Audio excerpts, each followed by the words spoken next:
Timotius. Dari Paulus, Rasul Kristus Yesus menurut perintah Allah, Juru Selamat kita, dan Kristus Yesus, dasar pengharapan kita. Kepada Timotius, anakku yang sah di dalam iman, kasih karunia, rahmat dan damai sejahtera dari Allah Bapa dan Kristus Yesus Tuhan kita menyertai engkau. Ketika aku hendak meneruskan perjalananku ke wilayah Makedonia, aku telah mendesak engkau supaya engkau tinggal di Efesus dan menasihatkan orang-orang tertentu agar mereka jangan mengajarkan ajaran lain ataupun sibuk dengan dongeng dan silsilah yang tiada putus-putusnya, yang hanya menghasilkan persoalan belaka dan bukan tertib hidup keselamatan yang diberikan Allah dalam iman. Tujuan nasihat itu ialah kasih yang timbul dari hati yang suci, dari hati nurani yang murni, dan dari iman yang tulus ikhlas. Tetapi ada orang yang tidak sampai pada tujuan itu dan yang sesat dalam omongan yang sia-sia. Mereka itu hendak menjadi pengajar hukum Taurat tanpa mengerti perkataan mereka sendiri dan pokok-pokok yang secara mutlak mereka kemukakan.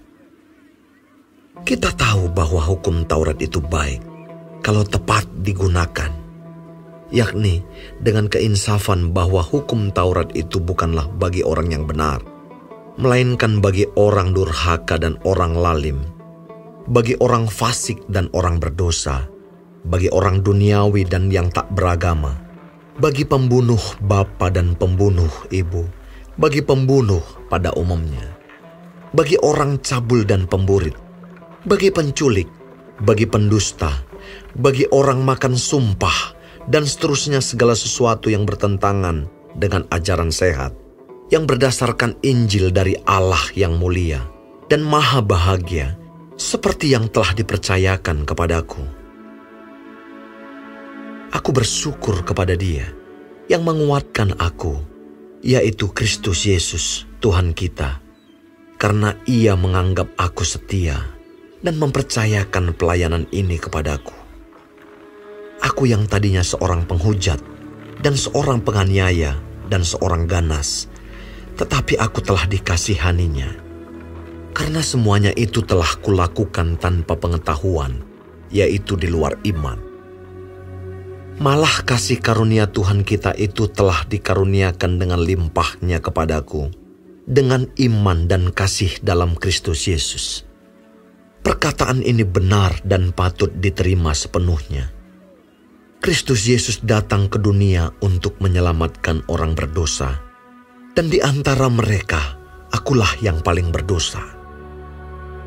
Tetapi justru karena itu aku dikasihani, agar dalam diriku ini, sebagai orang yang paling berdosa, Yesus Kristus menunjukkan seluruh kesabarannya. Dengan demikian aku menjadi contoh bagi mereka yang kemudian percaya kepadanya dan mendapat hidup yang kekal. Hormat dan kemuliaan sampai selama-lamanya bagi Raja segala zaman, Allah yang kekal, yang tak nampak, yang esa. Amin. Tugas ini kuberikan kepadamu, Timotius anakku, sesuai dengan apa yang telah dinubuatkan tentang dirimu, supaya dikuatkan oleh nubuat itu, engkau memperjuangkan perjuangan yang baik dengan iman dan hati nurani yang murni. Beberapa orang telah menolak hati nuraninya yang murni itu, dan karena itu kandaslah iman mereka. Di antaranya Himeneus dan Alexander, yang telah kuserahkan kepada iblis, supaya jerah mereka menghujat.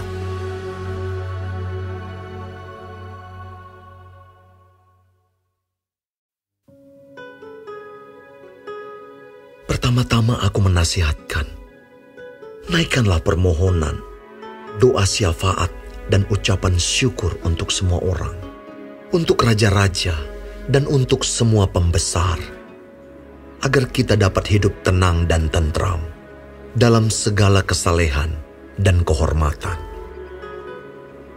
Itulah yang baik dan yang berkenan kepada Allah, Juru Selamat kita, yang menghendaki supaya semua orang diselamatkan dan memperoleh pengetahuan akan kebenaran. Karena Allah itu Esa, dan Esa pula Dia yang menjadi pengantara antara Allah dan manusia, yaitu manusia Kristus Yesus, yang telah menyerahkan dirinya sebagai tebusan bagi semua manusia. Itu kesaksian pada waktu yang ditentukan. Untuk kesaksian itulah aku telah ditetapkan sebagai pemberita dan rasul, yang kukatakan ini benar. Aku tidak berdusta, dan sebagai pengajar orang-orang bukan Yahudi dalam iman dan kebenaran. Oleh karena itu aku ingin supaya di mana-mana orang laki-laki berdoa dengan menadahkan tangan yang suci, tanpa marah dan tanpa perselisihan. Demikian juga hendaknya perempuan, hendaklah ia berdandan dengan pantas, dengan sopan dan sederhana. Rambutnya jangan berkepang-kepang, jangan memakai emas atau mutiara, ataupun pakaian yang mahal-mahal. Tetapi hendaklah ia berdandan dengan perbuatan baik, seperti yang layak bagi perempuan yang beribadah. Seharusnyalah perempuan berdiam diri dan menerima ajaran dengan patuh. Aku tidak mengizinkan perempuan mengajar, dan juga tidak mengizinkannya memerintah laki-laki. Hendaklah ia berdiam diri. Karena Adam yang pertama dijadikan, kemudian barulah Hawa. Lagi pula bukan Adam yang tergoda, melainkan perempuan itulah yang tergoda dan jatuh ke dalam dosa. Tetapi perempuan akan diselamatkan karena melahirkan anak, asal ia bertekun dalam iman dan kasih dan pengudusan dengan segala kesederhanaan.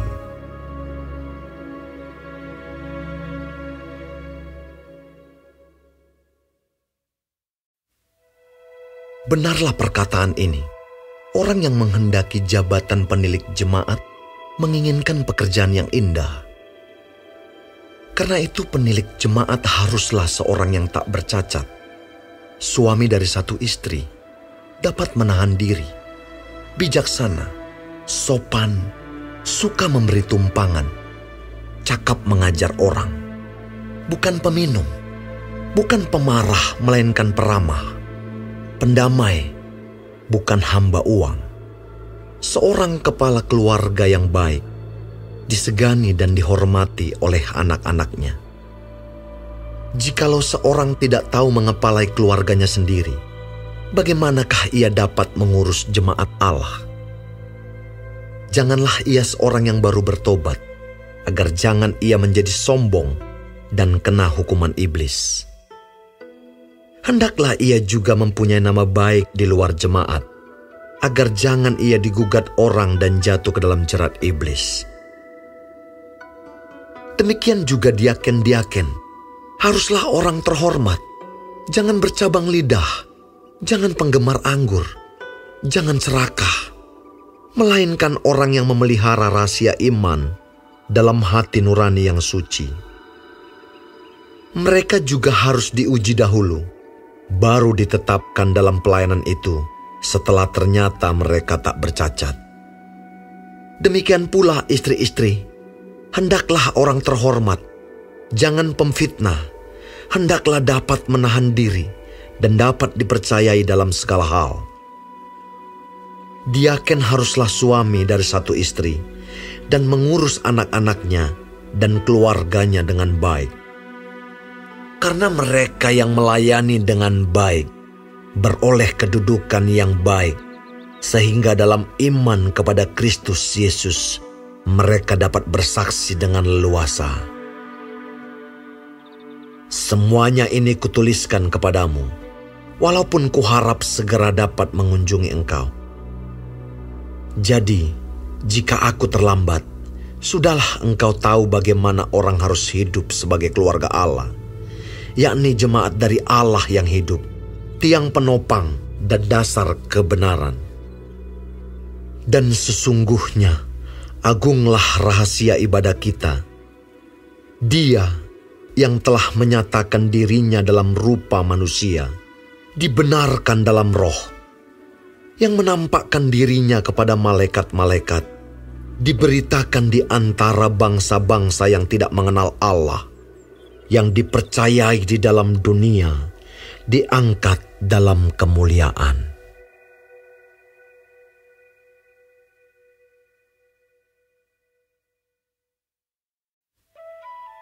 Tetapi roh dengan tegas mengatakan bahwa di waktu-waktu kemudian ada orang yang akan murtad, lalu mengikuti roh-roh penyesat dan ajaran setan-setan oleh tipu daya pendusta-pendusta yang hati nuraninya memakai cap mereka. Mereka itu melarang orang kawin, melarang orang makan makanan yang diciptakan Allah, supaya dengan pengucapan syukur dimakan oleh orang yang percaya dan yang telah mengenal kebenaran. Karena semua yang diciptakan Allah itu baik, dan suatu pun tidak ada yang haram jika diterima dengan ucapan syukur, sebab semuanya itu dikuduskan oleh firman Allah dan oleh doa. Dengan selalu mengingat hal-hal itu kepada saudara-saudara kita, engkau akan menjadi seorang pelayan Kristus Yesus yang baik, terdidik dalam soal-soal pokok iman kita, dan dalam ajaran sehat yang telah kau ikuti selama ini. Tetapi jauhilah tahayul dan dongeng nenek-nenek tua. Latihlah dirimu beribadah. Latihan badani terbatas gunanya, tetapi ibadah itu berguna dalam segala hal, karena mengandung janji, baik untuk hidup ini maupun untuk hidup yang akan datang. Perkataan ini benar dan patut diterima sepenuhnya. Itulah sebabnya kita berjerih payah dan berjuang, karena kita menaruh pengharapan kita kepada Allah yang hidup, Juru Selamat semua manusia, terutama mereka yang percaya. Beritakanlah dan ajarkanlah semuanya itu. Jangan seorang pun menganggap engkau rendah karena engkau muda. Jadilah teladan bagi orang-orang percaya dalam perkataanmu, dalam tingkah lakumu, dalam kasihmu, dalam kesetiaanmu, dan dalam kesucianmu. Sementara itu, sampai aku datang, bertekunlah dalam membaca kitab-kitab suci, dalam membangun, dan dalam mengajar. Jangan lalai dalam mempergunakan karunia yang ada padamu, yang telah diberikan kepadamu oleh nubuat dan dengan penumpangan tangan sidang penatua. Perhatikanlah semuanya itu. Hiduplah di dalamnya, supaya kemajuanmu nyata kepada semua orang. Awasilah dirimu sendiri, dan awasilah ajaranmu. Bertekunlah dalam semuanya itu, karena dengan berbuat demikian, engkau akan menyelamatkan dirimu dan semua orang yang mendengar engkau.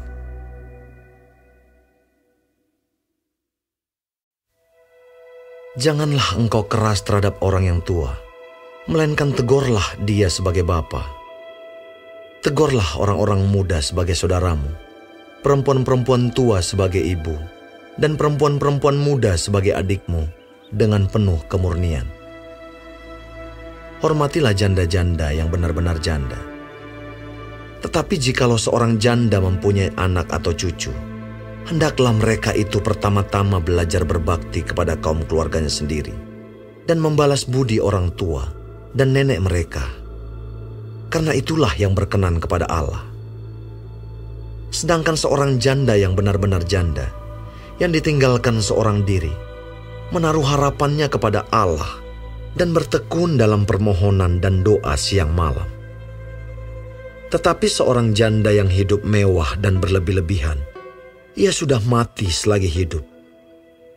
Peringatkanlah hal-hal ini juga kepada janda-janda itu, agar mereka hidup dengan tidak bercela.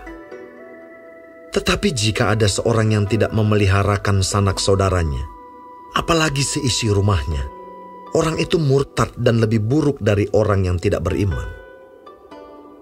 Yang didaftarkan sebagai janda hanyalah mereka yang tidak kurang dari 60 tahun, yang hanya satu kali bersuami, dan yang terbukti telah melakukan pekerjaan yang baik, seperti mengasuh anak, memberi tumpangan, membasuh kaki saudara-saudara seiman, menolong orang yang hidup dalam kesesakan. Pendeknya mereka yang telah menggunakan segala kesempatan untuk berbuat baik. Tolaklah pendaftaran janda-janda yang lebih muda.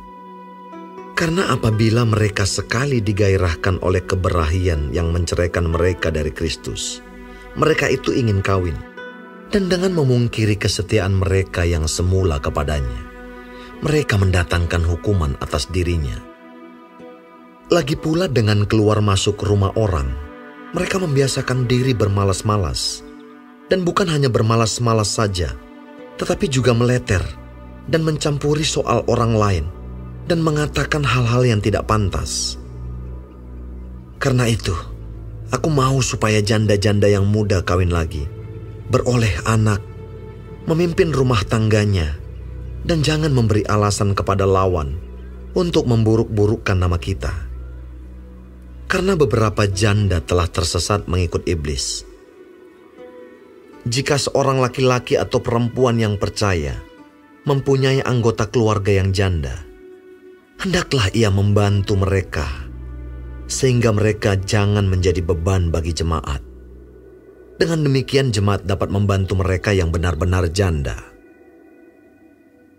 Penetua-penetua yang baik pimpinannya patut dihormati 2 kali lipat, terutama mereka yang dengan jerih payah berkhotbah dan mengajar. Bukankah kitab suci berkata, "Janganlah engkau memberangus mulut lembu yang sedang mengirik." Dan lagi, seorang pekerja patut mendapat upahnya. Janganlah engkau menerima tuduhan atas seorang penetua, kecuali kalau didukung 2 atau 3 orang saksi. Mereka yang berbuat dosa hendaklah kau tegur di depan semua orang, agar yang lain itu pun takut. Di hadapan Allah dan Kristus Yesus, dan malaikat-malaikat pilihannya, kupesankan dengan sungguh kepadamu. Camkanlah petunjuk ini tanpa prasangka, dan bertindaklah dalam segala sesuatu tanpa memihak. Janganlah engkau terburu-buru menumpangkan tangan atas seseorang, dan janganlah terbawa-bawa ke dalam dosa orang lain. Jagalah kemurnian dirimu. Janganlah lagi minum air saja, melainkan tambahkanlah anggur sedikit. Berhubung pencernaanmu terganggu dan tubuhmu sering lemah. Dosa beberapa orang menyolok, seakan-akan mendahului mereka ke pengadilan. Tetapi dosa beberapa orang lagi baru menjadi nyata kemudian. Demikian pun perbuatan baik itu segera nyata. Dan kalau tidak demikian, ia tidak dapat terus tinggal tersembunyi.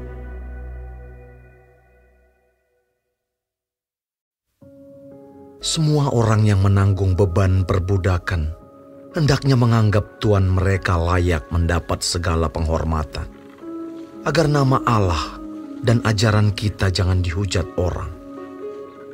Jika tuan mereka seorang percaya, janganlah ia kurang disegani karena bersaudara dalam Kristus, melainkan hendaklah ia dilayani mereka dengan lebih baik lagi. Karena Tuhan yang menerima berkat pelayanan mereka ialah saudara yang percaya dan yang kekasih. Ajarkanlah dan nasihatkanlah semuanya ini. Jika seorang mengajarkan ajaran lain dan tidak menurut perkataan sehat, yakni perkataan Tuhan kita Yesus Kristus, dan tidak menurut ajaran yang sesuai dengan ibadah kita, ia adalah seorang yang berlagak tahu, padahal tidak tahu apa-apa. Penyakitnya ialah mencari-cari soal dan bersilat kata, yang menyebabkan dengki, cidra, fitnah, curiga, percekcokan antara orang-orang yang tidak lagi berpikiran sehat dan yang kehilangan kebenaran, yang mengira ibadah itu adalah suatu sumber keuntungan. Memang, ibadah itu kalau disertai rasa cukup, memberi keuntungan besar. Sebab kita tidak membawa sesuatu apa ke dalam dunia, dan kita pun tidak dapat membawa apa-apa keluar. Asal ada makanan dan pakaian, cukuplah. Tetapi mereka yang ingin kaya terjatuh ke dalam pencobaan, ke dalam jerat, dan ke dalam berbagai-bagai nafsu yang hampa dan yang mencelakakan, yang menenggelamkan manusia ke dalam keruntuhan dan kebinasaan. Karena akar segala kejahatan ialah cinta uang. Sebab oleh memburu uanglah beberapa orang telah menyimpang dari iman dan menyiksa dirinya dengan berbagai-bagai duka. Tetapi engkau, hai manusia Allah, jauhilah semuanya itu. Kejarlah keadilan, ibadah, kesetiaan, kasih, kesabaran, dan kelembutan. Bertandinglah dalam pertandingan iman yang benar, dan rebutlah hidup yang kekal. Untuk itulah engkau telah dipanggil, dan telah engkau ikrarkan ikrar yang benar di depan banyak saksi, di hadapan Allah yang memberikan hidup kepada segala sesuatu, dan di hadapan Kristus Yesus yang telah mengikrarkan ikrar yang benar itu juga di muka Pontius Pilatus. Kuserukan kepadamu, turutilah perintah ini dengan tidak bercacat dan tidak bercela, hingga pada saat Tuhan kita Yesus Kristus menyatakan dirinya, yaitu saat yang akan ditentukan oleh penguasa yang satu-satunya dan yang penuh bahagia, Raja di atas segala raja dan Tuan di atas segala tuan. Dialah satu-satunya yang tidak takluk kepada maut, bersemayam dalam terang yang tak terhampiri. Seorang pun tak pernah melihat Dia, dan memang manusia tidak dapat melihat Dia.